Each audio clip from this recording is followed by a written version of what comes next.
अडानी समूह ने एनडीटीवी में एक बड़ी हिस्सेदारी खरीद ली है और अब 26% का शेयर और खरीदने के लिए एक ओपन ऑफर का ऐलान भी कर दिया है।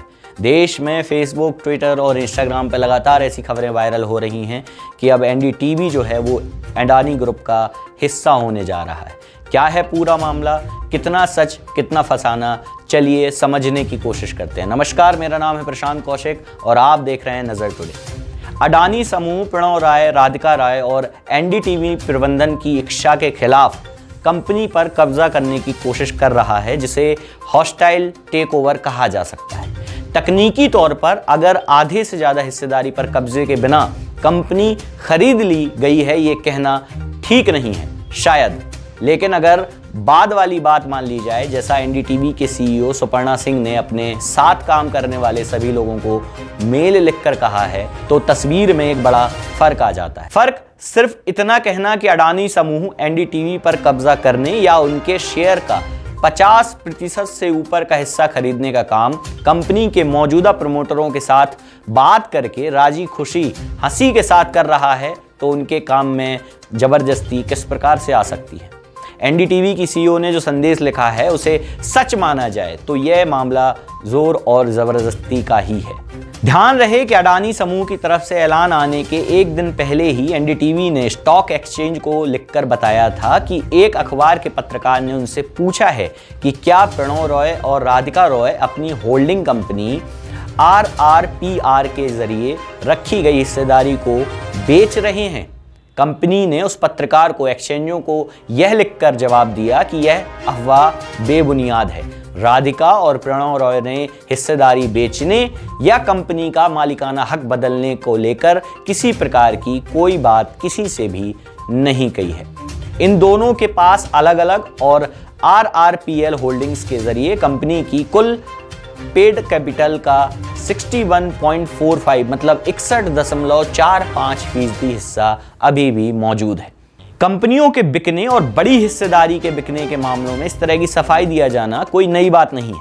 नियम है कि सबसे पहले खबर स्टॉक एक्सचेंज को दी जाए। इससे बातचीत भी हो रही है, तब भी उससे कोई साफ जवाब नहीं दिया जाता है। लेकिन ज़्यादातर मामलों में कंपनियां कहती हैं कि जो बाजार की अटकलों पर कोई टिप्पणी नहीं करना चाहती।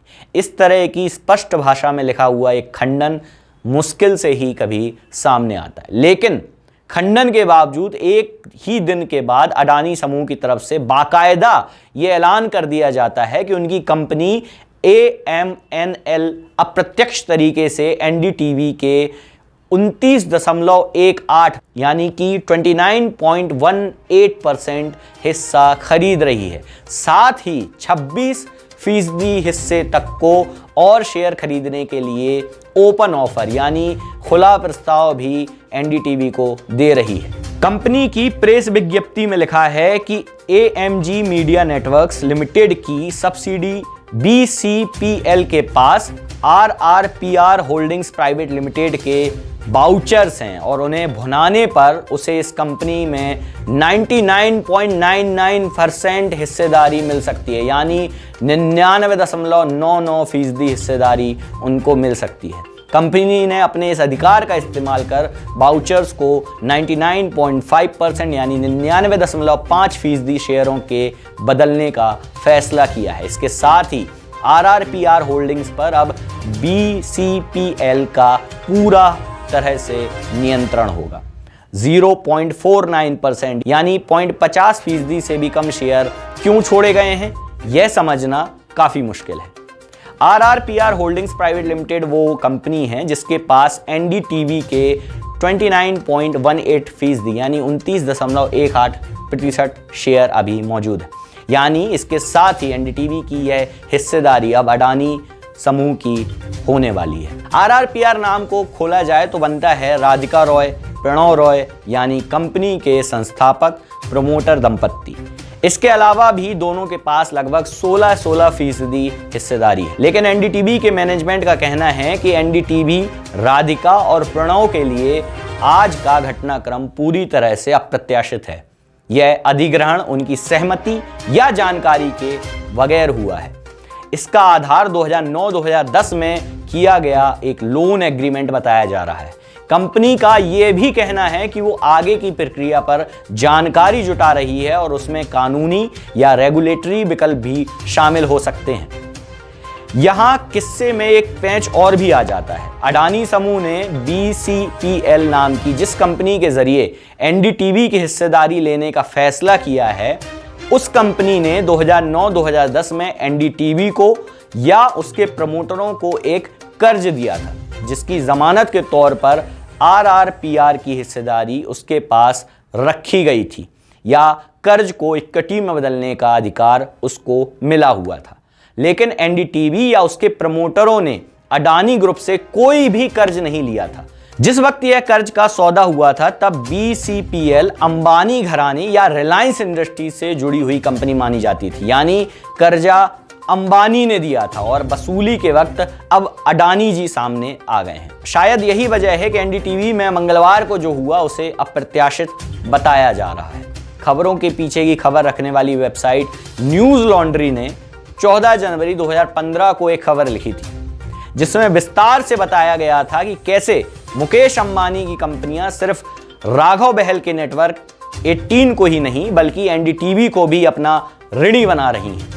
इसी खबर के विश्व प्रधान कॉमर्शियल प्राइवेट लिमिटेड के दफ्तर का पता भी बताया गया था। हालांकि बाद में वो बदल गया, लेकिन यह भी पता है अब मुंबई नेटवर्क 18 के चैनल चलते हैं इसी पते पर। और एक और कंपनी चल रही थी जिसका नाम है सिनोनो रिटेल प्राइवेट लिमिटेड।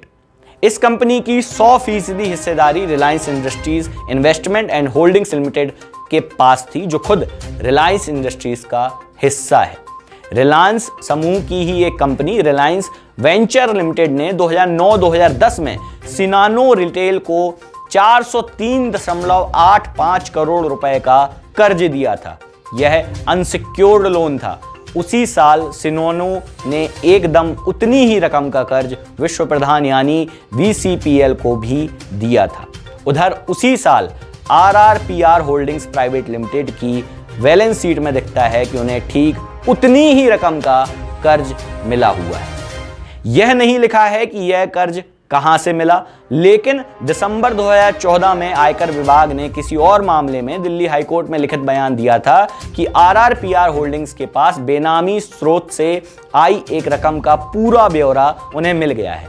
यह ट्रेल में यह बात साफ हो गई थी कि रकम रिलायंस से निकली और सिनोनो व विश्व प्रधान से गुजरते हुए RRPR तक जा पहुंची। चलिए अब आपको बताते हैं कि आखिरकार NDTV को खरीदने के पीछे अडानी ग्रुप का मकसद क्या है। कुछ ऐसी ही कहानी नेटवर्क 18 को मिले कर्ज की भी थी, जिसके बदले में संस्थापक प्रमोटर राघव बहल की सारी हिस्सेदारी एक सुबह अचानक रिलायंस इंडस्ट्री की हो गई थी।